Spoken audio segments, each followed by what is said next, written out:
Yang mengundang adalah pihak event organizer. Jadi saya tidak mengetahui siapapun, apa Bapak Julian Batubara ini juga saya tidak kenal sama sekali. Jadi saya sempat bertemu dengan satu orang, namanya Bapak Adi ini, betul, yang mengundang saya di IO. Jadi saya tidak berhubungan dengan beliau pun sama sekali tidak. Jadi begini ya, Betul, tidak langsung pada saya tidak langsung ke saya. Dengan Pak Adi? Tidak, tidak. Oh, tidak. iya. Itu Pak, dari yang kami dapat Bayarannya berapa, Mbak?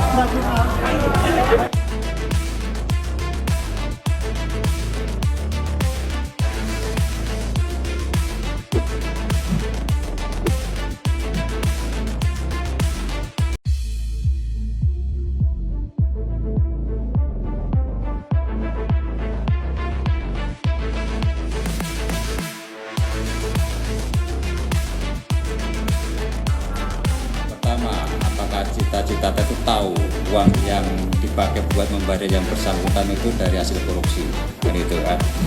Itu harus didalami. Kalau dia nggak tahu dan kebetulan mungkin biayanya itu juga standar sebagaimana yang dia sering terima, misalnya nyanyi 3 jam honornya 100 juta. Nah kalau itu dia dibayar sesuai dengan standar dia, saya pikir memang hak dia untuk menerima pembayaran sesuai dengan tarif yang berlaku, tentu saja kan itu. Kecuali kalau misalnya biasanya dibayar 100 juta, tiba-tiba untuk waktu yang sama dibayar 3 miliar, nah itu kan nggak wajar.